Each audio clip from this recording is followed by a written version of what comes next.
में हम बात करने वाले हैं एक इंटरेस्टिंग मिसाइल के बारे में, जो कि next generation anti radiation missile है, जिसको डेवलप किया है डीआरडीओ ने। और इस मिसाइल का जो नाम है वो रुद्रम 1 के नाम से भी जाना जा रहा है।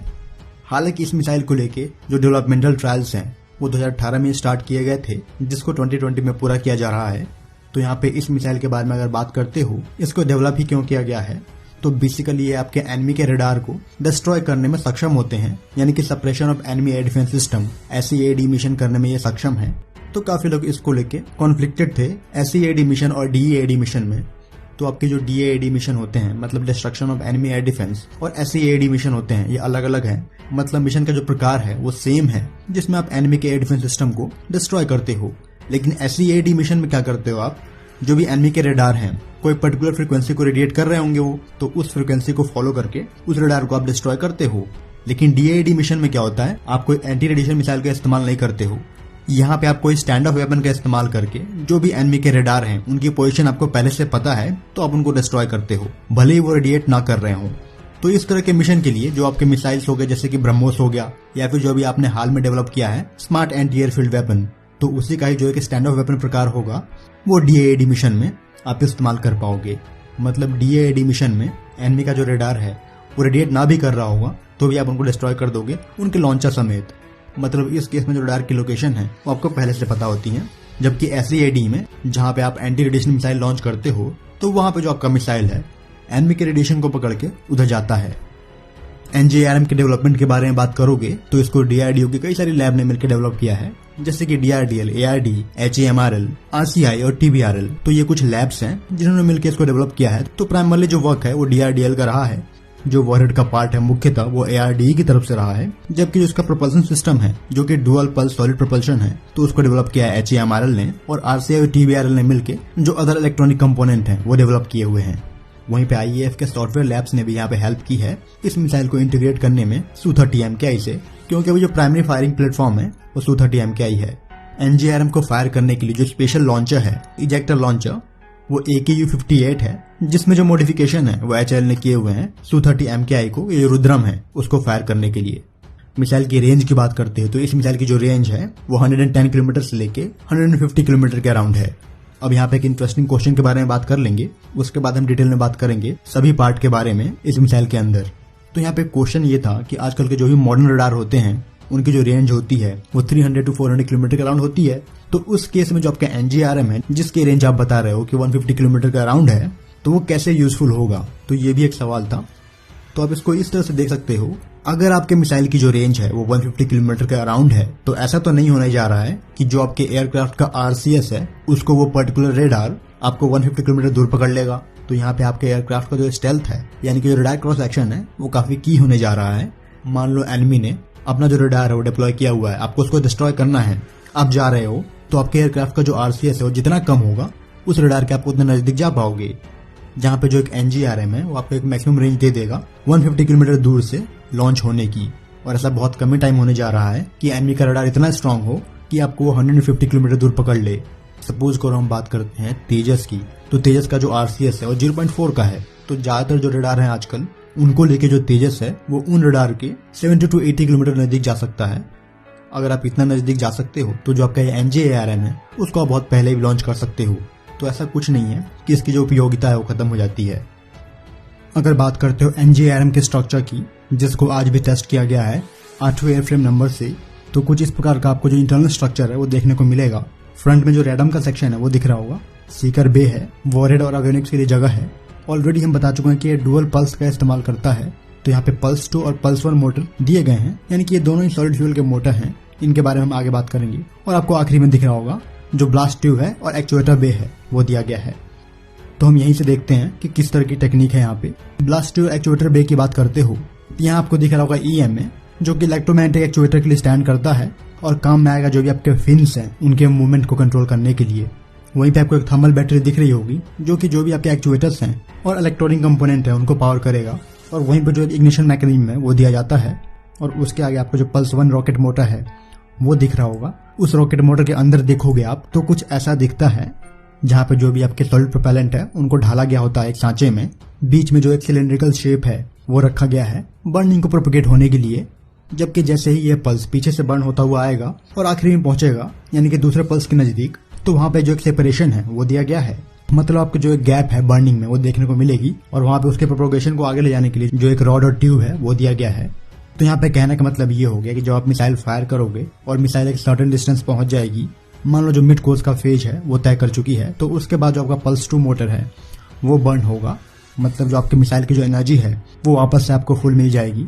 मीन्स एक लॉन्गर रेंज को तय करते हुए एंड फेज में जो एनर्जी की कमी है वो आपको देखने को नहीं मिलेगी, जो कि आमतौर पे आपको देखने को मिलती है अगर आपके पास जो मिसाइल है वो सिंगल पल्स की है। मतलब जो उसमें प्रोपल्शन है वो एक ही मोटर के रूप में दिया गया है। तो उस केस में क्या होता है कि एंड में जाके कहीं ना कहीं जो एनर्जी है उसकी जो डेफिशिएंसी है वो आपको देखने को मिलती है। और उस केस में अगर कोई भी टारगेट मनूवरेबल हुआ, हालांकि यहाँ पे NGARM के केस में जो भी टारगेट होंगे वो ज्यादातर टाइम पे स्टैटिक होंगे। अगर मूव भी कर रहे होंगे तो किसी व्हीकल पे मूव करेंगे, लेकिन यहाँ पे ज्यादातर केस में जो टारगेट है वो स्टैटिक होने वाले हैं।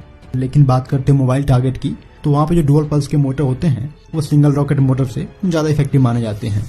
तो यहाँ पे मिड कोर्स के अराउंड जो भी आपका सेकंड पल्स है उसकी जो बर्निंग है वो स्टार्ट हो जाएगी। तो कुछ इस प्रकार का आपका प्रोपल्शन है, इंजन है।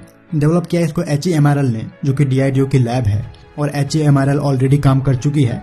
जो भी हमारे MRSAM है जिनको हमने इजराइल की कंपनी IAI के साथ मिलकर बनाया है, तो वहाँ पे जो डुअल पल्स का सेक्शन है यानी कि इंजन का सेक्शन है MRSAM का, वो हमारे हिस्से में है, हमारे वर्कशेयर में है। तो वो जो वहाँ पे DRDO ने डेवलप की है और जो एक्सपीरियंस वहाँ से मिला है उसको DRDO ने NGARM प्लस जो हमारा अस्त्र मार्क 2 है उसमें डाला है। तो मोस्ट प्रोबेबली जो आपके अस्त्र मार्क 2 है उनकी जो टेस्टिंग है वो आप इस साल के अंत तक कहीं ना कहीं देख पाओगे।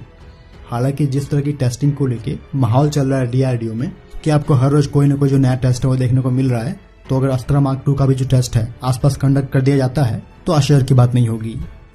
सेकंड पल्स मोटर के आगे बढ़ोगे तो आपको दिख रहा होगा OBC यानी कि ऑनबोर्ड कंप्यूटर, उसके आगे आपको दिख रहा होगा वॉरहेड।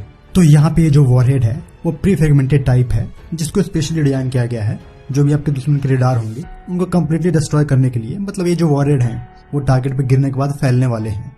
वॉरहेड के इग्निशन के लिए NGARM इस्तेमाल कर रहा है लेजर प्रॉक्सिमिटी फ्यूज का यानी कि LPF का। जो आपके ऑनबोर्ड कंप्यूटर हैं वो हर तरह के डेटा को कैलकुलेट कर रहे होंगे और जो मिसाइल के लिए एक डेटाबेस है वो तैयार करते हैं। आगे आपको दिख रहा है INGPS जो कि इंडस्ट्रियल नेविगेशन सिस्टम के लिए है। स्पेशली जो भारत का नेविक है उसको लेके ये पोजिशनिंग सिस्टम है वो डिजाइन किया गया है। मतलब ये नेविक का इस्तेमाल करेगा टारगेट को लोकेट करने के लिए। फिर आपको आगे दिख रहा होगा सीकर बे, और यहाँ पे आपको दो तरह के जो सीकर है वो मुख्यतः आपको देखने को मिल रहे होंगे। पहला जो आपका मिलीमीटर वेव सीकर और दूसरा है PHH यानी कि पैसिव होमिंग हेड। तो हम इन दोनों के बारे में डिटेल में बात करने वाले हैं कि किस तरह से जो गाइडेंस है वो काम करने जा रही है। तो जो मिड कोर्स होता है, मतलब जो आपने फायर किया और कुछ दूरी ट्रैवल कर चुका है, तो वहां से लेके वो पॉइंट जहां पे टारगेट नजदीक पहुंच रहा होगा, तो उस बीच की दूरी को मिड कोर्स कह देते हो। और ये दूरी आमतौर पर लंबी होती है। तो मिड कोर्स में जो गाइडेंस है वो भारत के नेविक या फिर INGPS से लेने जा रहा है। अब यहाँ पे जो टारगेट है कोई नॉर्मल टारगेट तो है नहीं, वो एक रेडिएटिंग टारगेट है।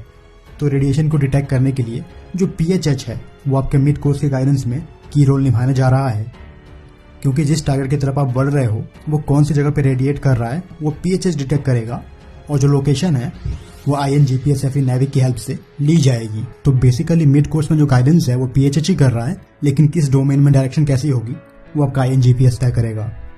तो आप ऐसे कह सकते हो कि यहाँ पे जो PHH है वो एक्यूरेसी के लिए जो फिल्टर है वो कर रहा है, क्योंकि आपके दुश्मन के एरिया में ऐसे बहुत सारे रडार होंगे जो कि एमिट कर रहे होंगे डिफरेंट फ्रीक्वेंसी पे। आपको कौन सी फ्रीक्वेंसी को पिक करके डिस्ट्रॉय करना है वो आपका PHH सीकर तय करने जा रहा है। वहीं पे इसी में बीच में जो MMW सीकर है यानी कि मिलीमीटर वेवलेंथ सीकर है वो दिया गया है। अब हम बात करते हैं मिलीमीटर वेव सीकर की। तो यहाँ पे मिलीमीटर वेव सीकर इसलिए दिया गया है क्योंकि ये एक एयर टू ग्राउंड मिसाइल है, और जो भी आपके एयर टू ग्राउंड मिसाइल होते हैं या फिर सिस्टम होते हैं उनमें मुख्यतः दो तरह के जो सिस्टम है वो इस्तेमाल किए जाते हैं। या तो वो इलेक्ट्रो ऑप्टिकल सीकर होना चाहिए या फिर MMW सीकर होना चाहिए। तो आमतौर पर जो कॉमनली इस्तेमाल किया जाता है वो इलेक्ट्रो ऑप्टिकल सिस्टम इस्तेमाल किया जाता है एयर टू सरफेस के लिए, क्योंकि उस तरह के जो सिस्टम है उनका जो रेजोल्यूशन होता है वो काफी हायर होता है MMW के कंपैरिजन में। लेकिन यहाँ पे MMW क्यों इस्तेमाल किया जा रहा है उसके भी अपने अपने कारण हैं, और मुख्य कारण ये है कि अगर आसपास के एनवायरमेंट में जो कंडीशन है वो खराब हो जाती है, यानी कि जो विजिबिलिटी है वो कम हो जाती है, जैसे कि रेन आ गया, फॉग आ गया, स्नो आ गया, तो इस तरह के कंडीशन में भी जो आपके MMW सीकर हैं वो इलेक्ट्रो ऑप्टिकल सिस्टम से अच्छा काम करते हैं, और जो उनका रेजोल्यूशन है वो हायर रहता है इस तरह के कंडीशंस में। और यहाँ पर जो भी आपके MMW सीकर हैं उनकी जो रेंज होती है वो 2 से लेकर 3 किलोमीटर के अराउंड होती है। मतलब जो आपका NGRM मिसाइल है वो टारगेट के इतने नजदीक पहुंचेगा, यानी कि 2 से 3 किलोमीटर के आसपास, तो वहां पे जो इसका MMW सीकर है वो एक्टिवेट हो जाएगा और टारगेट को प्रिसाइजली डिटेक्ट करेगा। सो ये ऑपरेट करता है 30 गीगाहर्ट्ज से लेके 300 गीगाहर्ट्ज के बीच में। इसके एडवांटेज की बात करते हो तो जो प्रोपगेशन लॉस है रिवर्स वेदर में वो आपके MMW सीकर में कम होता है, जबकि जो रिवर्स वेदर में टारगेट की लोकेशन है यानी उनका रेजोल्यूशन है, पिक्चर है, वो आपको एक क्लियर देता है। और इस तरह की जो टेक्निक है वो काफी मैच्योर हो चुकी है, तो इसलिए भी जो इनका इस्तेमाल है वो किया जाता है। अगर बात करें तो डिसएडवांटेज की, तो जो इनकी रेंज होती है वो इलेक्ट्रो ऑप्टिकल सिस्टम से कम होती है आमतौर पे, जबकि इस तरह के MMW सीकर को बनाने के लिए जो एक मुख्य तकनीक है मेथड है उसकी रिक्वायरमेंट आपको पड़ती है, जो कि DRDO ऑलरेडी मास्टर कर रही है। तो ये तो रही बात आपके MMW सीकर की, जो कि एक्टिवेट होगा टारगेट से 2 से 3 किलोमीटर दूर। अब बात करते हैं PHH की, जो कि गाइड करने जा रहा है एक लंबी दूरी तक, और जो यहाँ पे PHH की रेंज है वो 100+ किलोमीटर के अराउंड है। तो यहाँ पे जो पैसिव होमिंग हेड है वो आपको 2 तरह के देखने को मिलेंगे। पहला है आपका लो बैंड पैसिव होमिंग हेड और दूसरा है high band passive homing head. और ये जो पैसिव होमिंग हेड है ये ऑपरेट करते हैं D से लेके J बैंड के बीच में। जहां तक इनके फील्ड ऑफ व्यू की बात है तो जो फील्ड ऑफ व्यू है वो काफी बड़ा है। वहीं पे इन पैसिव होमिंग हेड के फ्रंट पे जो एक MMIC है वो दिया गया है, मतलब मोनोलिथिक माइक्रोवेव इंटीग्रेटेड सर्किट। और इस तरह के जो भी आपके सर्किट होते हैं वो आपके पावर को या तो एम्पलीफाई करते हैं या फिर जो भी लो नॉइज है उनको इन्हांस करते हैं ये। तो इस तरह के जो सर्किट हैं वो ऑपरेट करते हैं 300 मेगाहर्ट्ज से लेके 300 गीगाहर्ट्ज के बीच में, मतलब इस रेंज में जो माइक्रोवेव है उनकी मिक्सिंग करने में ये सक्षम होते हैं। तो यहाँ पे कहने का मतलब ये होगा कि पावर के एम्पलीफिकेशन के लिए जो MMIC है वो भी दिया गया है। अब बात करते हैं जो PHH है वो काम कैसे करता है। तो यहाँ पे जो भी लो बैंड PHH है और हाई बैंड PHH है ये दोनों ही रिसीवर की तरह काम करते हैं। मान लो दुश्मन का कोई रेडार है वो कुछ एमिट कर रहा है एक पर्टिकुलर फ्रीक्वेंसी पे, तो वो फ्रीक्वेंसी जैसे ही इनके रिसीवर से आके टकराती है तो ये रेडार की लोकेशन यानी कि उनके एमीटर की जो लोकेशन है वो ये पता कर लेते हैं, क्योंकि ये वाइडर फ्रीक्वेंसी को रिसीव करने में सक्षम है। तो उस फ्रीक्वेंसी को रिसीव करने के बाद प्रोसेसिंग करके जो भी GPS सिस्टम है वहां पे उसको लोकेट करते हैं, और इसकी जो इन्फॉर्मेशन है वो आपको मिल रही होती है 2-वे डेटा लिंक से। मतलब वहां पे आपके हाथ में है कि आप टारगेट को यानी कि मिसाइल को उस टारगेट पे ले जाना चाहते हैं या नहीं, क्योंकि इसमें जो लॉक ऑन आफ्टर लॉन्च और जो लॉक ऑन बिफोर लॉन्च दोनों फैसिलिटी दी गई है। लॉक और बिफोर लॉन्च में क्या होगा कि जो टारगेट है उसकी जो लोकेशन है वो आपको ऑलरेडी पता रहती है, जो कि आप लॉक करके फायर करते हो। और जो लॉक ऑन आफ्टर लॉन्च है वो थोड़ा ट्रिकी हो जाता है। मान लो जो आपकी मिसाइल है वो जा रही है टारगेट की तरफ और टारगेट ने तुरंत ही एमिट करना बंद कर दिया, मतलब उन्होंने अपने रडार को शट ऑफ कर दिया। तो उस केस में जो लॉक ऑन आफ्टर लॉन्च है वो थोड़ा कॉम्प्लिकेटेड हो जाता है, क्योंकि अब टारगेट तक पहुंचने के लिए जो टारगेट की लास्ट लोकेशन थी उसी तरफ आपको बढ़ना होता है, और वहां पे जो इनपुट है वो आपको कंटिन्यूअस देना होता है, यानी कि जो भी यूजर है उसको जो इनपुट है वो कंटिन्यूअस देना पड़ेगा 2-वे डेटा लिंक से। सो यहाँ पे DRDO ने जो एक PHH बनाया है वो बहुत सारे एमीटर से आ रहे वेव को भी रिसीव करके जो उनकी मतलब की वेव है उसकी तरफ बढ़ने में सक्षम है। सो अब यहाँ पे जो Su-30 MKI से रुद्रम को टेस्ट किया गया है, तो ये भी डेवलपमेंटल ट्रायल्स हैं जिसको 2021 में कंप्लीट होना है। तो अभी यहाँ पे इसको लेके जो लॉक ऑन आफ्टर लॉन्च है और लॉक ऑन बिफोर लॉन्च है उन सभी को टेस्ट किया जाएगा। एक बार जो आपका मिसाइल है वो लॉक ऑन आफ्टर लॉन्च को प्रूव कर लेता है तो काफी हद तक जो मिसाइल है वो डिप्लॉयमेंट के लिए या फिर यूयर ट्रायल के लिए तैयार होते हैं। और यहाँ पे जो फिक्स्ड विंग दिए गए हैं वो बेसिकली आपके मिसाइल की स्टेबिलिटी को मेंटेन रखेंगे जब वो टारगेट की तरफ जाएगा। फिलहाल इस वीडियो में इतना ही। जय हिंद।